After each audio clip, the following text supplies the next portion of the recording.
Bismillahirrahmanirrahim. Assalamualaikum warahmatullahi wabarakatuh. Alhamdulillahirabbil alamin wa bihi nasta'inu ala umuri dunya waddin wa nasta'inu wa nastaghfiru wa na'udzu billahi min sururi anfusina wa min sayyiati a'malina. Qala rabbi ishrah li sadri wa yassir li amri wahlul 'uqdatam min lisani yafqahu qawli.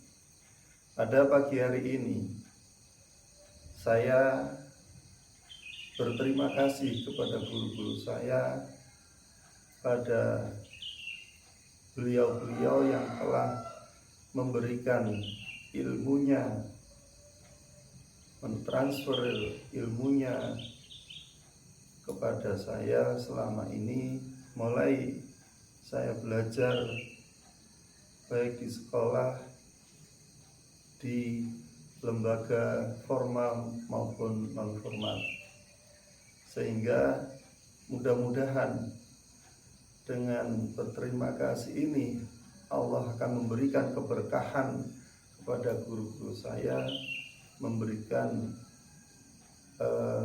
rahmat, maghfirah pada guru saya, dan semua amal beliau menjadi amal yang dicatat oleh Allah sebagai amal soleh, amal yang menyelamatkan beliau semuanya di akhirat nanti. Pada kesempatan ini saya akan membacakan kitab Ihya Ulumuddin juz 1 halaman 3. Bismillahirrahmanirrahim. Wa qad asastuhu ala arba'i wa hiya rubu'ul ibadati wa rubu'ul aidati wa rubu'ul muhlikati wa rubu'ul munjiyati wa sadartu al jumlata bil kitabil ilmi li'annahu ghayatul muhimmi la aksifu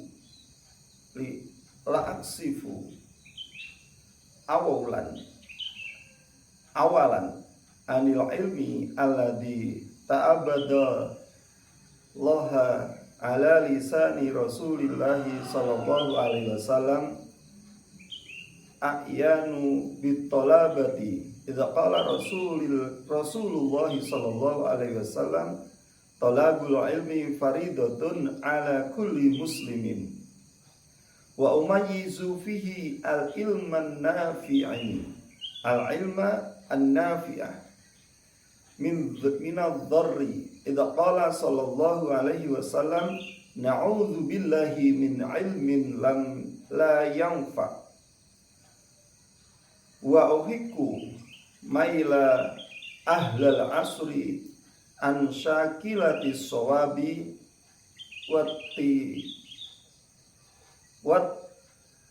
wan khida'ahum bilami'i sarobi wa tana'ahum minal ulumi bil qasri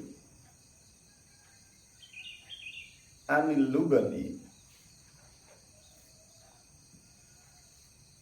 wa yastamilu rubu'ul ibadati ala asratil kutubul ilmi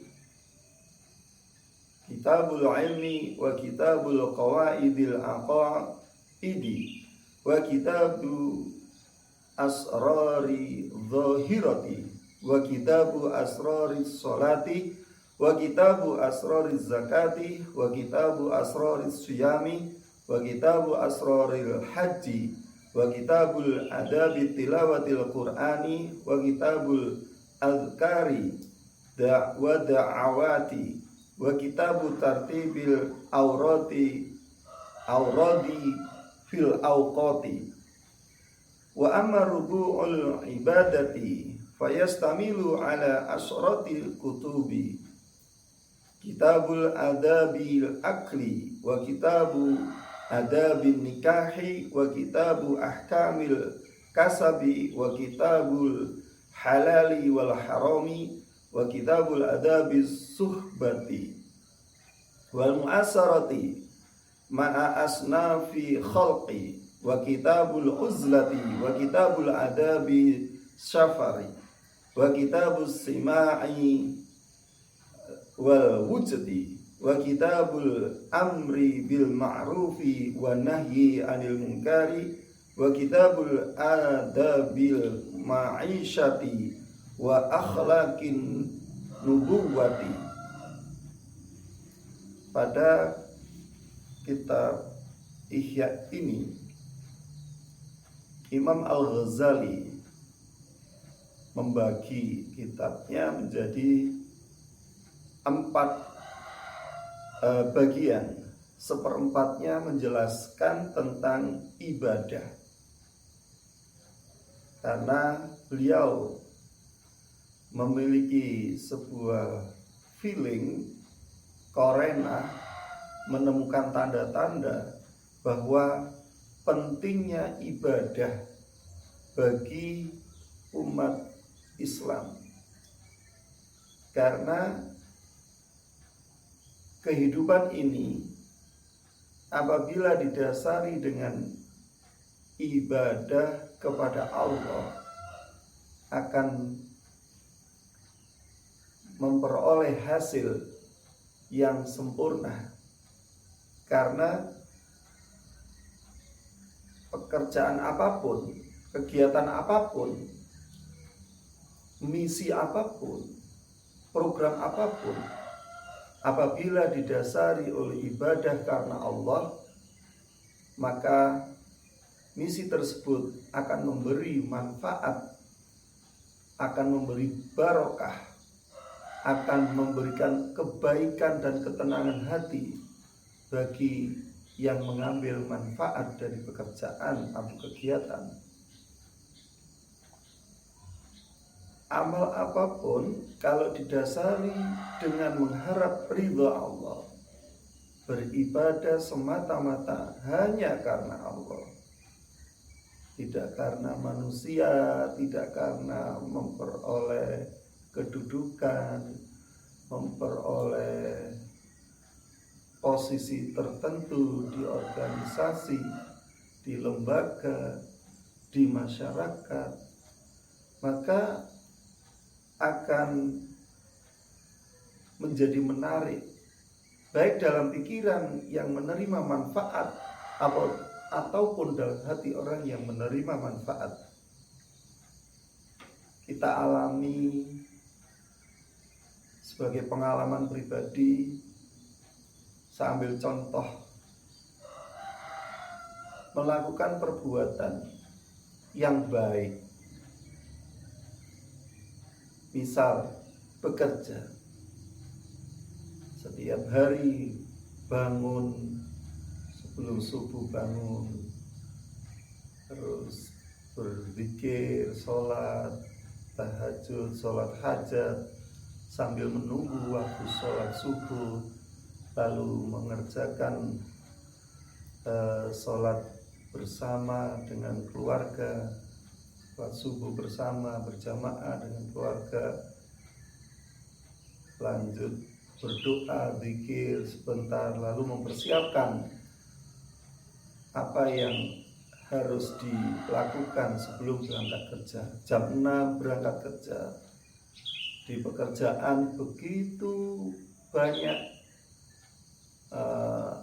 runtutan kerja yang harus dijalani, mulai jam 7 hingga jam setengah 4. Hal itu apabila diulangi Senin, Selasa, Rabu sampai Sabtu akan menjenuhkan. Pekerjaan sehebat apapun, semanfaat apapun, apabila didasari dengan rutinitas saja sebagai kewajiban, akan merasa berat di hati, ketidakikhlasan untuk menjalani, adanya kemalasan, keengganan untuk bekerja sesuai dengan SOP, kalau tidak disertai niat karena Allah, ikhlas menjalankan aktivitas bekerja di kantor, di tempat kerja yang lainnya, formal maupun non formal, bila didasari dengan ikhlas, maka pekerjaan seberat apapun akan merasa ringan, karena dalam hatinya, dalam pikirannya, dalam jiwanya masih ada Allah yang mencatat amal baiknya. Bekerja bukan semata-mata menghasilkan materi. Bekerja tidak hanya semata-mata untuk memenuhi kewajiban sebagai kepala keluarga.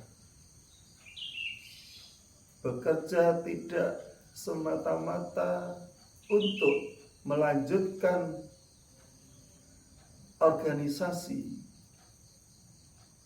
Bekerja tidak semata-mata hanya kepentingan duniawi saja, tetapi lebih mengedepankan, memprioritaskan tujuan ibadah karena Allah. Maka ibadah yang demikian akan terasa ringan, akan terasa menyenangkan, karena gerakan dalam bekerja ada Allahnya di sana, ada tujuan yang utama di sana, yaitu meraih ridhonya Allah Subhanahu wa Ta'ala. Terus apa ridhonya Allah? Ridhonya Allah, salah satu dari hadis Nabi yang mengatakan, menjelaskan dan dapat menyinari hati kita adalah ridha Allah fi ridhal walidaini wa sukhtullahi fi sukhtil walidaini. Ridhonya Allah itu digantungkan kepada ridho kedua orang tua. Kemarahan Allah itu digantungkan pada sukhtul walidain, atau kemarahan, kemurkaan kedua orang tua. Para hadirin yang dimuliakan oleh Allah, Imam Ghazali membagi kitab Ihya-nya menjadi 4 bagian. Yang pertama adalah tentang ibadah, didasari tentang ibadah. Yang kedua, didasari tentang adat, kebiasaan manusia. Yang ketiga, didasari dengan hal-hal yang dapat menghancurkan kredibilitas umat, hal-hal yang merusak nama baik, merusak citra diri. Yang keempat adalah hal yang membuat manusia selamat. Dalam 4 hal ini, Imam Ghazali mengawali dengan ibadah. Sudah sering kita temui bahwa yang pertama itu adalah yang lebih manfaat, lebih a'dham darajatan fid dunya wal akhirah, yaitu ibadah. Para hadirin, saya melanjutkan tadi bahwa apapun kegiatan, pekerjaan, kalau hanya mengharap ridho Allah akan terasa ringan. Kendati pun banyak rintangan, banyak aral, banyak kerakal yang menghadang, tetapi karena diliputi oleh semangat ibadah dan ikhlas karena Allah, maka halangan itu sebagai tambahan derajat, sebagai upaya untuk berbenah diri atas semua kekurangan yang dimiliki. Adanya halangan itu bukan semata-mata dipahami ini adalah penghalang, tetapi penghalang dimaknai dengan tantangan. Bagaimana challenge ini bisa dilewati sehingga akal berpikir sekuat-kuatnya, manjada wajada. Bagi siapa saja yang benar-benar sungguh-sungguh untuk memecahkan sebuah problematika kerjaan atau kehidupan, maka akan menemukan jalan keluarnya, apapun itu, kalau bermental positif. Namun sebaliknya, kalau halangan, rintangan, aral yang menghadang itu dimaknai adalah penghambat, maka otak ini tidak bekerja, pikiran ini akan stagnan, not do anything. Dia tidak mau melakukan karena itu adalah halangan. Sehingga dengan adanya faktor ibadah, ada dimensi transenden yang masuk dalam logika berpikirnya, maka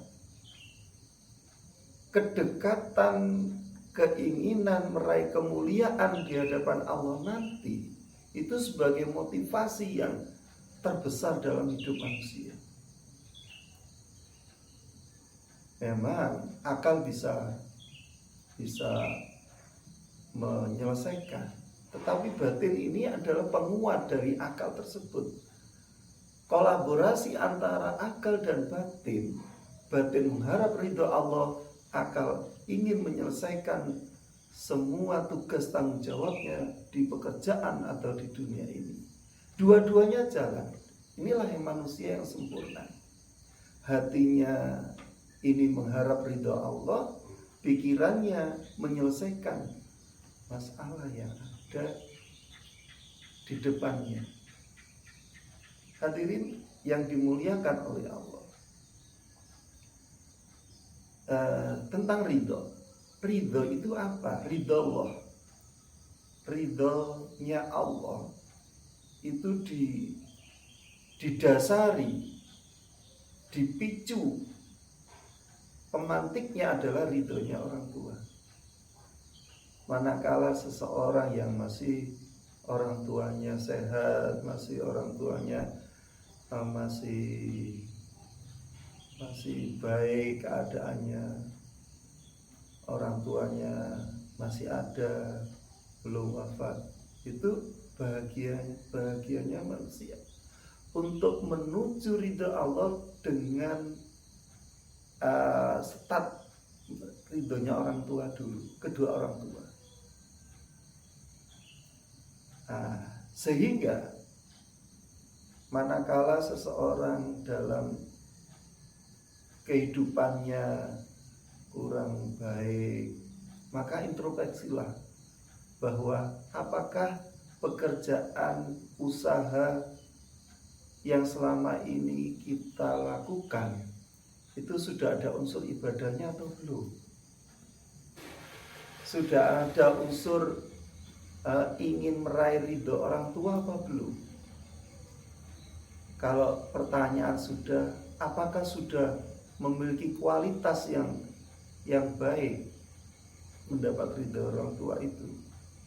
Kalau sudah, bandingkan dengan orang lain yang lebih hebat. Apakah sesama atau setara meraih ridho orang tua kita dengan orang lain yang lebih hebat di atas kita itu? Saya ambil contoh yang tokoh olahraga, orang yang hebat-hebat, tokoh politik, tokoh pendidik. tokoh spiritualis, mereka yang sangat namanya sangat dikenal. Saya itu ngefans pada seorang yang hebat di bidangnya, yaitu Ronaldo. Siapa yang senang bola mesti paham tentang Ronaldo, prestasi-prestasinya. Beliau selama meniti karir itu selalu bersama ibunya, karena ayahnya sudah paripurna. Bersama ibunya, kemana beliau tinggal, ibunya selalu serumah.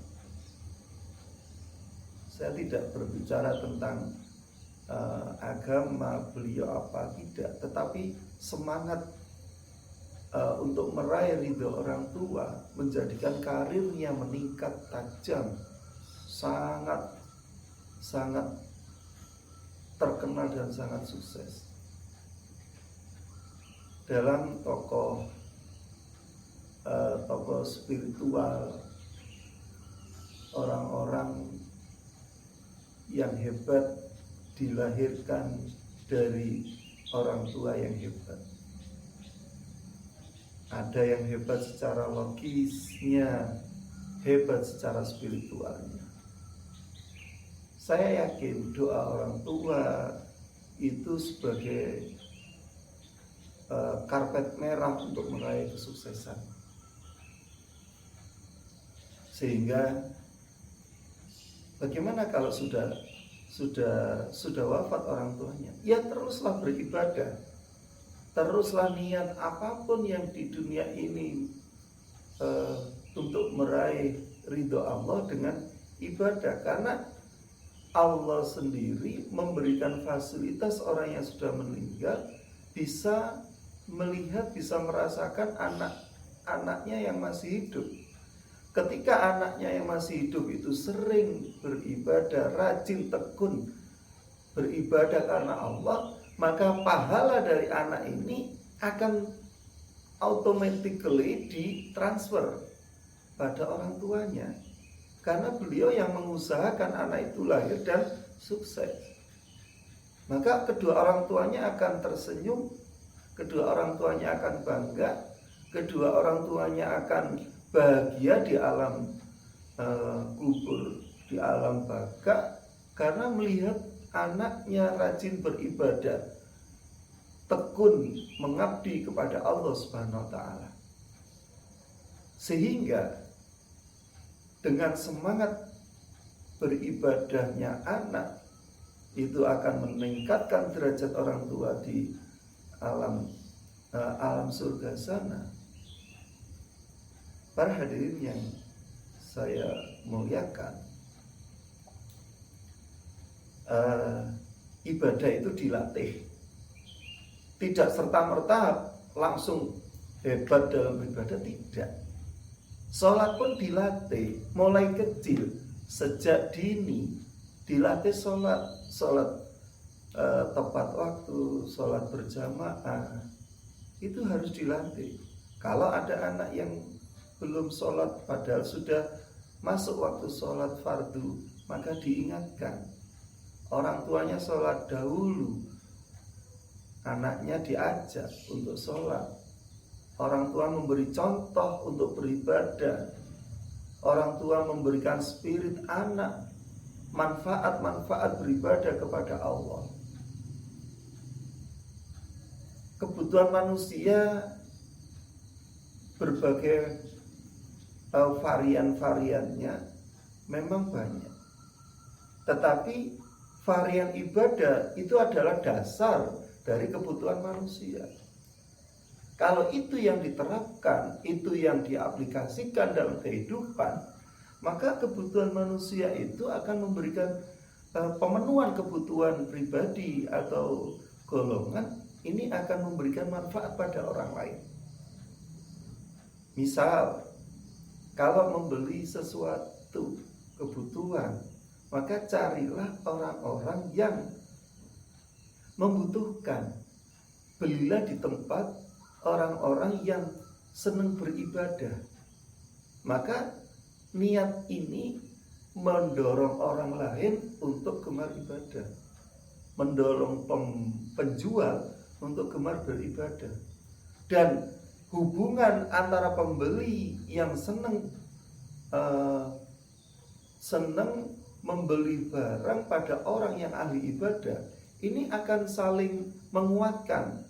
Pembeli yang senang ibadah, berusaha senang ibadah, yang penjualnya juga ahli ibadah. Ini kalau sering berinteraksi jual beli, maka ada semacam energi untuk senang beribadah. Jadi membeli itu pilih-pilih tempat, siapa orang yang senang ibadah. Itu penting agar kita juga terinspirasi dengan penjual yang senang ibadah. Mereka hasil dari jualannya, laba dari jualnya akan disedekahkan kepada masyarakat sekitar. Berarti dengan menyedekahkan hasil jualan atau laba jualnya pada orang sekitar, kita mendorong orang lain untuk berbuat baik. Walaupun harganya agak mahal sedikit, tidak apa-apa. Kita juga membeli itu kita niati sedekah juga. Jangan membeli kebutuhan sehari-hari diniati uang kita diambil orang, tidak. Diniati ibadah. Apapun yang terjadi itu harus ada niatan ibadah karena Allah. Maka kita akan mendapatkan buah dari niat itu. Karena niatnya orang mukmin itu ibadah. Niat saja ibadah, apalagi dilakukan. Maka menjadi ibadah yang berlipat-lipat. Karena ada ibadah niat dan ibadah amal. Selanjutnya dari empat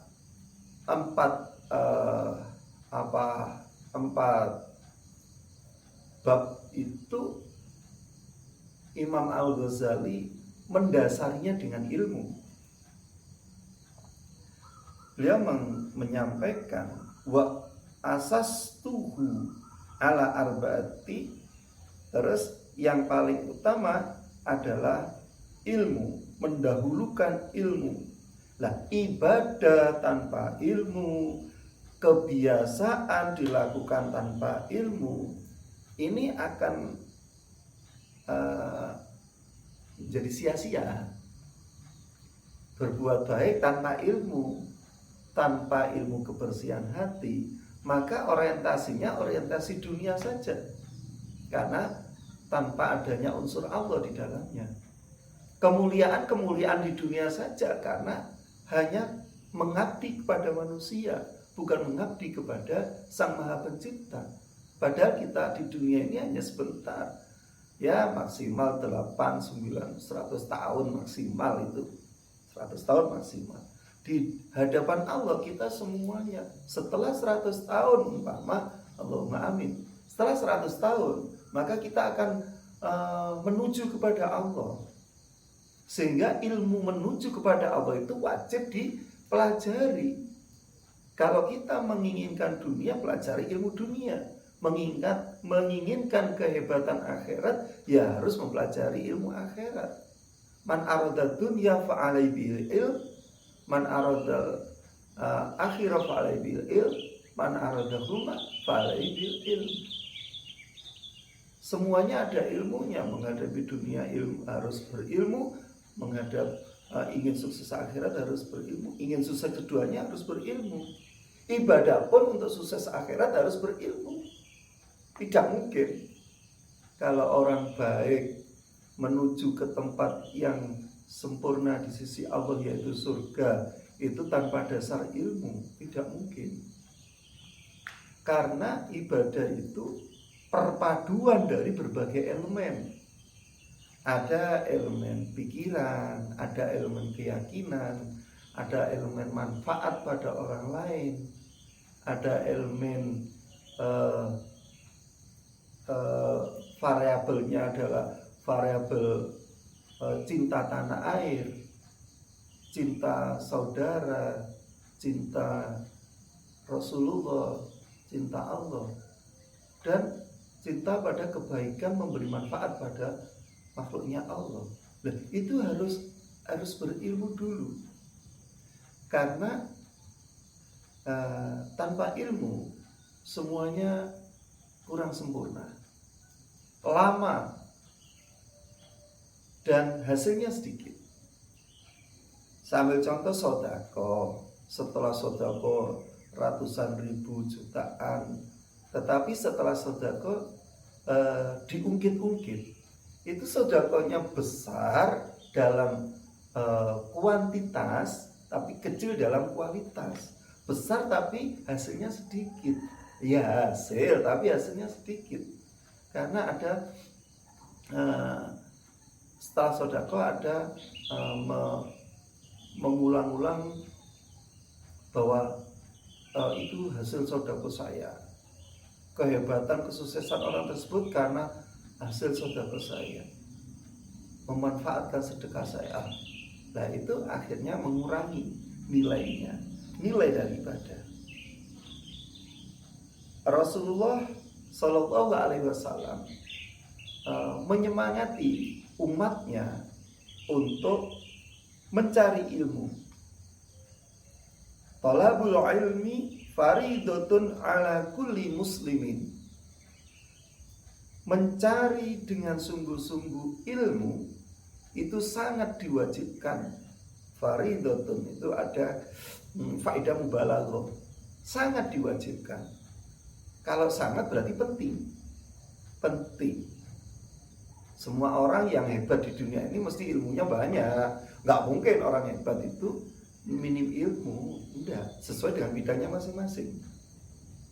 Nah, Rasulullah menyemangati untuk mencari ilmu yang sebanyak-banyaknya, yang seluas-luasnya, dan sedalam-dalamnya, sedetail-detailnya, supaya ilmu itu memberikan manfaat di dunia dan manfaat di akhirat. Inilah fungsi agama. Tidak hanya dunia oriented, hanya fokus pada kemewahan dunia, tetapi akhirat orientednya juga beriringan, bersamaan. Satu langkah dua kepentingan. Nah, inilah fungsi dari ilmu agama dan ilmu dunia. Rasulullah juga pernah menyampaikan na'udzu billahi min ilmin la yanfa. Saya mengharap, berdoa kepada Allah dijauhkan dari ilmu yang tidak bermanfaat. Sebagaimana kemarin saya sampaikan, asyadun nasi azaban yaumal qiyamati alimun lam yanfa'hu Allahu subhanahu bi ilmihi. Siksanya Allah itu pedih bagi orang yang tahu, orang yang alim tapi tidak memberikan manfaat. Berarti ini dasarnya agamanya kurang, karena tidak memberikan manfaat pada dirinya dan pada orang lain. Tidak bermanfaat, tidak ada unsur ibadah, hasilnya kecil sekali. Nah, Rasulullah memberikan sebuah pandangan bahwa hidup di dunia itu harus memiliki ilmu yang baik, yang banyak, yang dalam.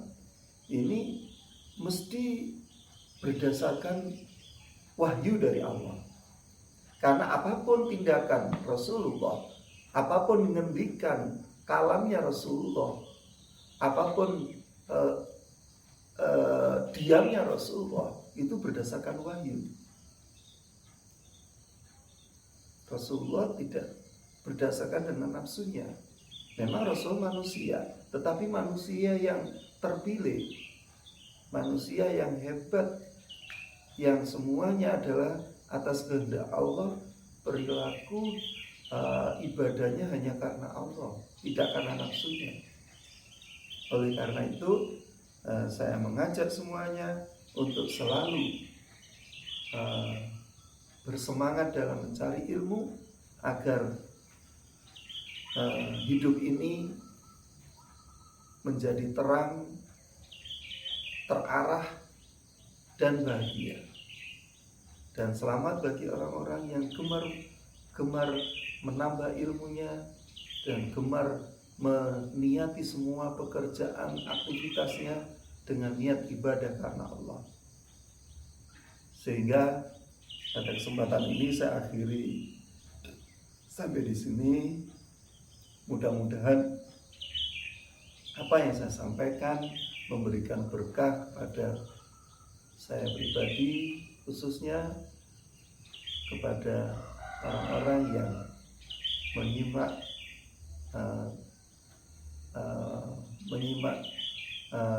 nasihat dari kitab Ihya Ulumuddin juz 1 ini. Mudah-mudahan semuanya kegiatan kita, ibadah kita dicatat dengan ibadah yang ikhlas, mendapatkan ridho kedua orang tua, dan akan menuju kepada ridhonya Allah Subhanahu wa Ta'ala. Demikian yang bisa saya sampaikan. Mohon maaf atas segala kekurangan, kekhilafan, dan kekurang sempurnaan, karena kesempurnaan itu miliknya Allah. Manusia hanya sebagai tempat kesalahan dan tempat kekurangan, tetapi kekurangan itu menjadikan semangat untuk menjadi manusia yang baik, manusia yang bermanfaat bagi semua makhluk. Akhirul kalam, wassalamualaikum warahmatullahi wabarakatuh.